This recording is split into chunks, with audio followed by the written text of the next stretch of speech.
새벽에 하나님께서 우리에게 주신 말씀은 역대상 17장 16절에서 마지막 27절까지 말씀입니다. 구약전서 637페이지입니다. 역대상 17장 16절에서 마지막 27절까지 말씀, 저와 여러분들이 교독으로 보도록 하겠습니다. 다윗의 왕이 여호와 앞에 들어가 앉아서 이르되, 여호와 하나님이여, 나는 누구이오며 내 집은 무엇이기에 나에게 이에 이르게 하셨나이까?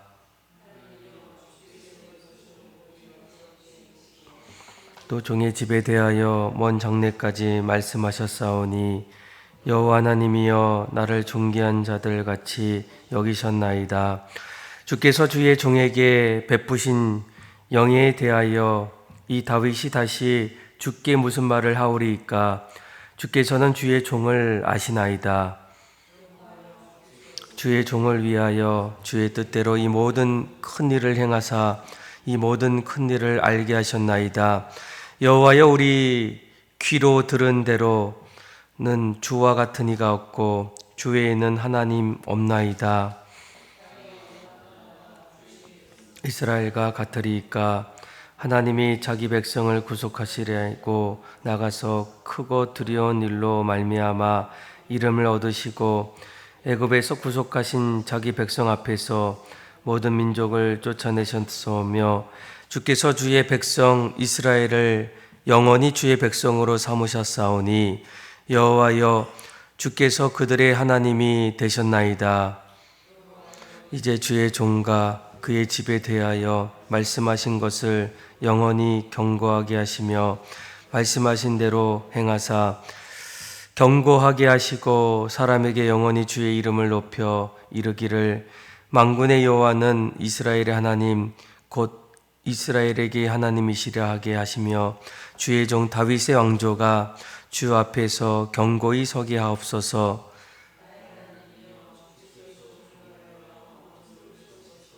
이미 듣게 하셨으므로 주의 종이 주의 앞에서 이 기도로 간구할 마음이 생겼나이다. 26절 그리고 27절 같이 읽겠습니다.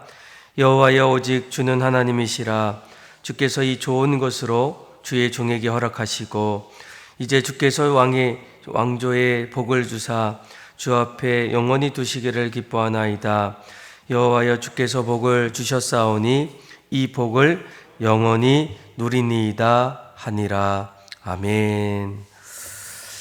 인생을 살아가면서 내가 누구인지 자신의 정체성을 아는 것이 참으로 중요합니다. 세상 속에서 살다 보면 오히려 세상은 자신에게 이렇게 묻게 돼요. 너는 누구냐라는 거예요. 아마 여러분들도 인생 속에서 이러한 질문들, 또 내가 누구인지, 또 세상은 끊임없이 자신에 대해서 너는 누구냐 이렇게 물을 때가 있을 겁니다. 아마 사람들은 이러한 질문 속에서 어떤 사람들은 자신의 성과 아니면 학벌, 외모, 관계, 아니면 인정을 꺼낼 때가 있어요. 나는 지금까지 이런 것들을 이루어 나갔다. 나는 누구보다도 내 외모가 참 탁월하다. 또 관계, 또 인정을 이렇게 내놓으면서 나는 이런 사람이야. 나는 이 정도 돼라고 이렇게 대답할 때가 있어요.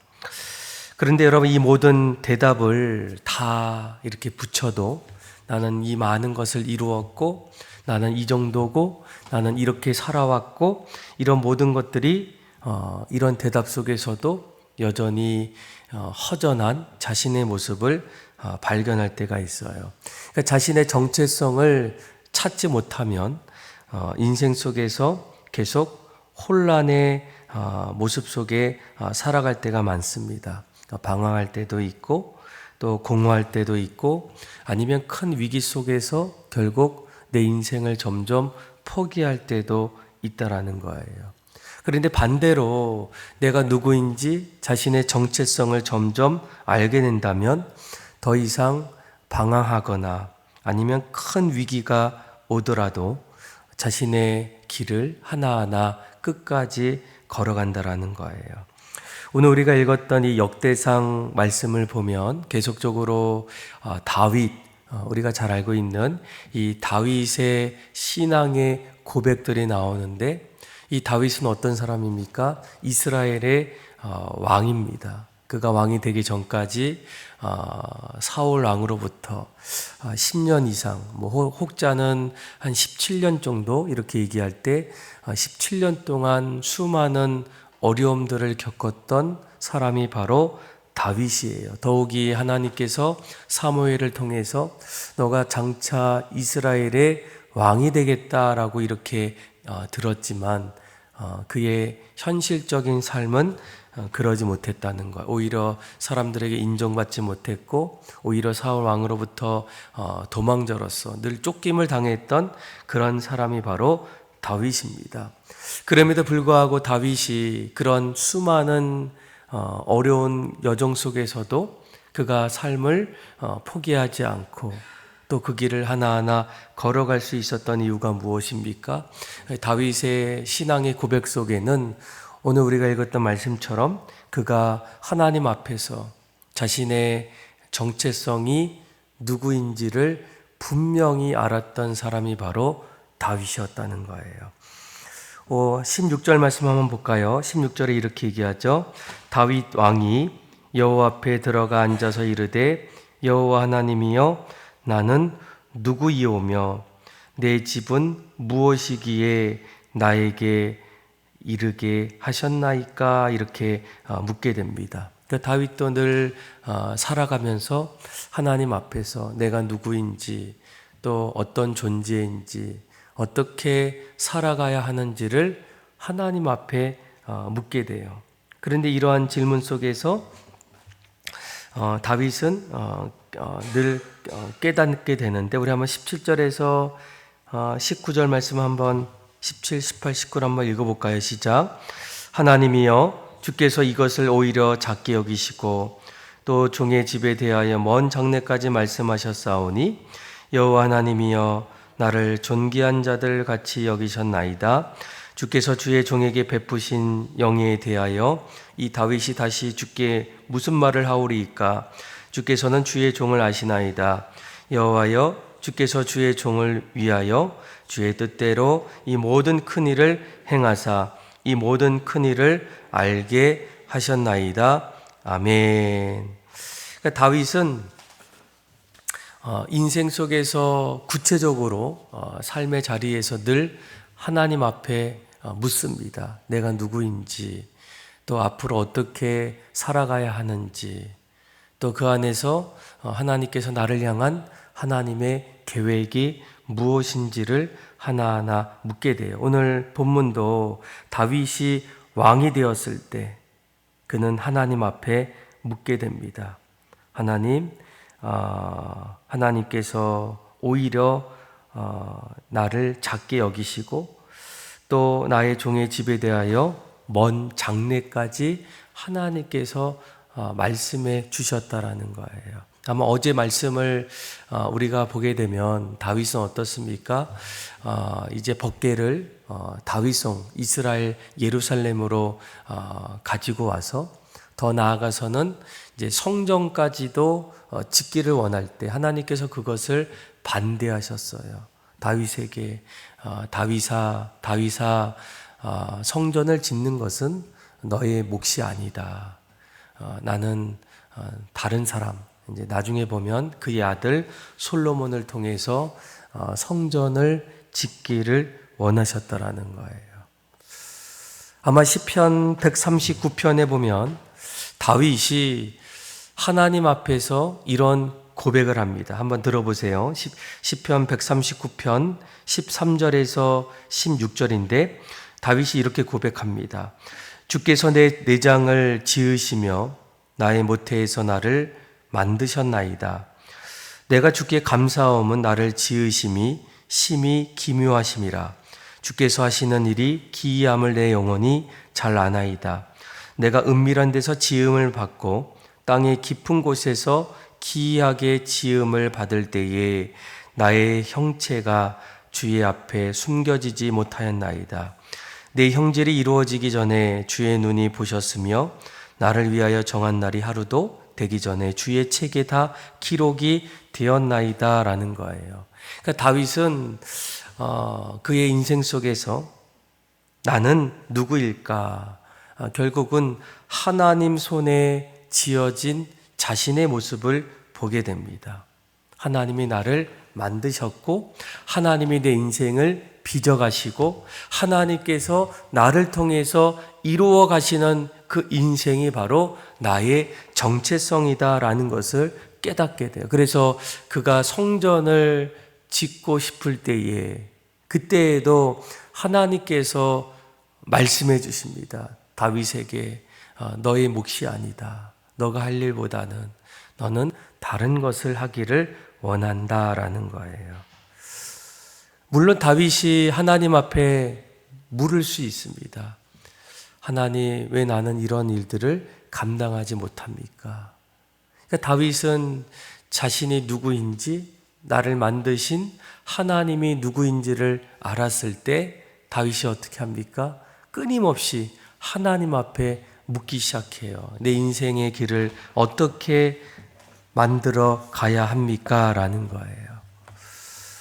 그의 마음속에는 마음만 먹으면 하나님의 성전을 하루빨리 지을 수도 있었다라는 거예요. 그렇지만 그는 내가 누구인지 하나님 앞에서 자신의 존재를 깨달았기 때문에 결국 이 하나님의 성전을 자신의 아들 솔로몬이 지을 수 있도록 나중에는 이제 재료, 자재 이런 부분들까지만 도와주고 그 나머지는 자신의 아들이 그 일을 감당하게 그렇게 하게 됩니다. 아마 오늘 이 말씀 속에서 우리는 우리 인생을 바라보면서 내가 누구일까? 내 자신 속에서 자신을 발견하기보다는 오늘 다윗처럼 나를 만드시고 또 나를 빚어가시는 그 하나님 앞에 늘 우리는 하나님께 묻기를 원해요. 하나님, 앞으로 내 인생 또 내가 앞으로 살아가야 될 나의 인생의 모습은 무엇이겠습니까? 그것이 하나님 앞에서 하나님의 백성으로서 자신의 정체성을 만들어가는 그런 모습이에요. 그리고 또 한 가지 오늘 20절부터 22절까지 말씀을 보게 되면 내가 누구인지를 바로 알았던 다윗은 늘 하나님 앞에 찬양합니다. 감사를 올려드려요. 우리 한번 20절에서 22절까지 말씀 같이 한번 읽어보겠습니다. 시작. 여호와여, 우리 귀로 들은 대로는 주와 같은 이가 없고 주 외에는 하나님이 없나이다. 땅의 어느 한 나라가 주의 백성 이스라엘과 같으리이까?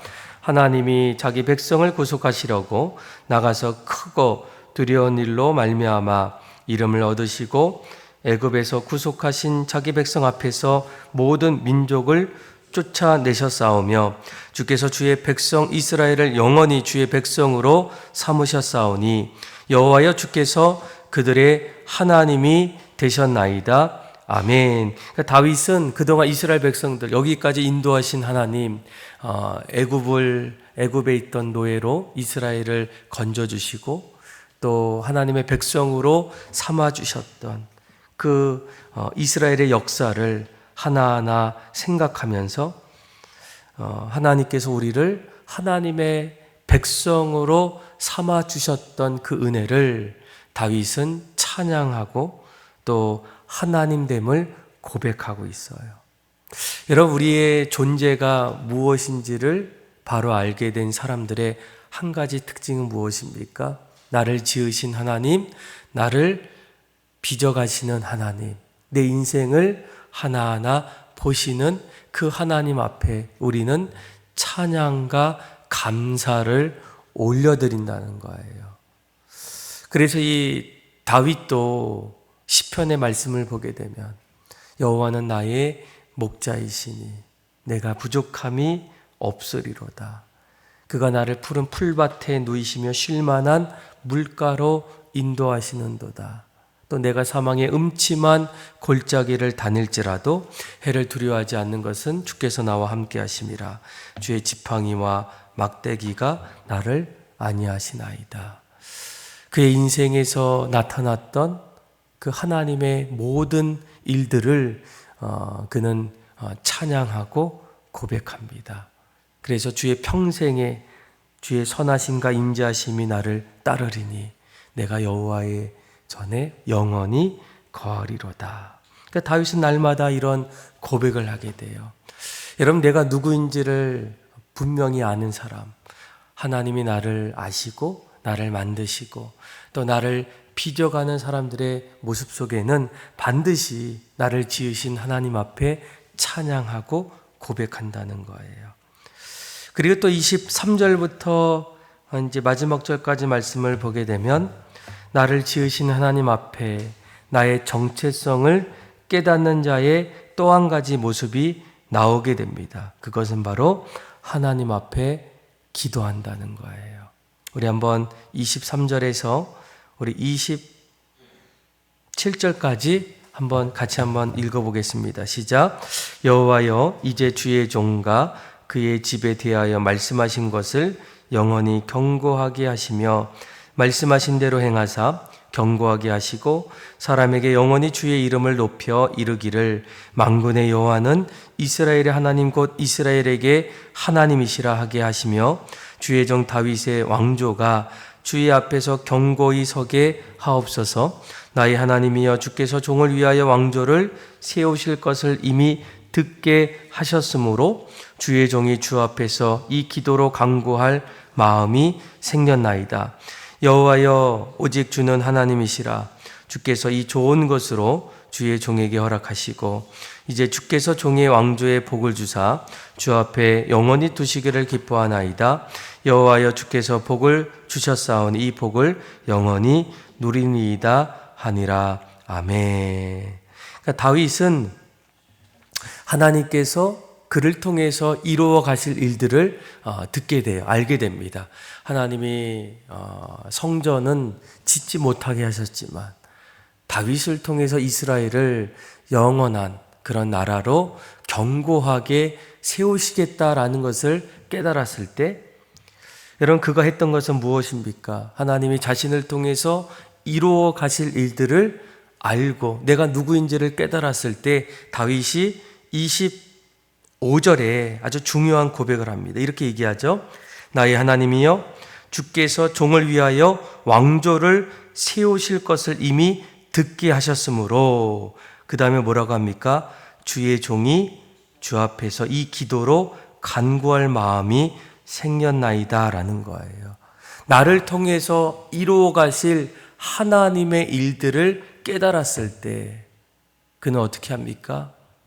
그 왕조, 그 나라를 견고하게 세우는 일들 앞에서 무엇보다도 하나님 앞에 기도한다라는 거예요. 하나님이 나에게 비전을 주셨고 하나님이 나에게 꿈을 주셨고 하나님이 나를 통해서 내 인생을 빚어가시는 일들을 내가 알았을 때 그 모든 것을 이루어 가실 분은 누구입니까? 내가 아닌 하나님이라는 거예요. 하나님이 그렇게 계획하셨고 하나님이 그렇게 하실 수 있도록 힘주시고 용기 주셨기 때문에, 그리고 이 모든 것을 빚어가시는 그분은 하나님인 것을 알았을 때 그는 어떻게 합니까? 하나님 앞에 기도로 간구한다는 거예요. 여러분, 오늘 이 말씀은 우리가 이제 7월과 8월 달에 교회마다 여름 성경학교와 또 수련회를 감당해요. 물론 그 수련회와 성경학교는 우리 아이들을 위해서 여러 교사들 또 함께 동역하는 분들이 열심히 그 일들을 감당합니다. 근데 우리가 한 가지 놓치지 말아야 될 것은 이러한 일들 속에서 이루어 가실 그 아이들의 영혼을 만져주시고 그 모든 것을 주관하시는 그 하나님의 섭리와 간섭하심을 알고 있다면 우리가 해야 될 일이 무엇입니까? 가장 먼저 하나님 앞에 기도하는 일이에요. 다윗도 앞으로 이 다윗 왕조를 세워가실 그 하나님의 일들을 깨달았을 때 그가 뭐라고 고백합니까? 나는 기도로 간구할 마음이 생겨서 하나님 앞에 기도한다라는 거예요. 반대로 말하면 내가 이 일을 알고 있지만 기도하지 않으면 혹시 내가 내 욕심으로 인해서 또 나의 잘못된 생각으로 인해서 어느 순간부터 그 사역에 금이 가기 시작하고 흔들리거나 아니면 아무런 결과의 유익도 나타나지 않을 수도 있다라는 거예요. 세상의 일과 또 하나님이 맡겨주신 일은 분명한 것은 무엇입니까? 하나님의 일은 하나님께서 행하신다라는 거예요. 그래서 여러분 무엇보다 다윗도 이 다윗 왕국을 누구보다도 가장 견고하게 만들었지만 그 내용의 이면에는 다윗이 끊임없이 이 모든 것을 이루어 가시는 그 하나님을 인정하고 하나님께 감사와 찬양을 올려드리고 날마다 주님 앞에 무릎 꿇고 기도했던 그 사람이 바로 다윗이라는 거예요. 우리가 표면적으로 나타나는 모습들을 우리가 주목하기보다는 그것을 이루어 갔던 아주 궁극적인 어떤 중요한 그 영적 비결을 여러분들이 찾아보시고 붙잡으셔야 된다는 거예요. 아마 7월부터는 저희가 금요일마다 이제 다음 세대 수련회와 그리고 성경학교를 위해서 이제 함께 모여서 좀 기도하기를 원해요. 어느 부서의 하나의 어떤 일이 아니라 교회 전체 다음 세대를 세우고 또 다음 세대를 하나님께서 이루어 가시는 일들을 기대한다면 오늘 다윗이 고백한 것처럼 기도로 간구할 마음이 생겨서 이 나라와 민족을 위해서 또 다윗이 이루어갈 그 일들을 가지고 기도한 그 모습들, 여러분 우리에게도 이런 모습들이 일어날 줄 믿습니다. 그래서 저와 여러분들이 오늘 말씀을 통해서 내가 누구인지를 다시 한번 깨닫고 하나님이 내 인생을 빚어가시고 나를 지으시고 앞으로 내 인생 속에 나를 하나하나 세워가신다면 무엇보다 나를 빚어가시는 하나님 앞에 찬양과 감사로 우리의 삶을 세워나가고 그 안에서 늘 기도함으로 하나님께서 내 인생을 더욱더 아름답게 빚어감을 통해서 하나님 앞에 영광 돌리는 또 저와 여러분들의 삶이 다 되기를 주님의 이름으로 축원합니다. 기도하겠습니다. 하나님 아버지, 인생 속에서 내가 누구인지를 다시금 보게 하여 주시고 내가 누구인지를 알아야 어려운 상황 속에서도 끝까지 그 길을 걸어가며 방황하지 않으며 주님 앞에 영광 돌릴 수 있음을 깨닫고 날마다 주님 앞에 물을 수 있는, 찾아갈 수 있는, 또한 그 안에서 하나하나 해결할 수 있는 믿음의 성도들 되게 하여 주옵소서. 그렇게 우리의 삶을 빚어가실 하나님을 찬양하며 예수님의 이름으로 기도합니다. 아멘.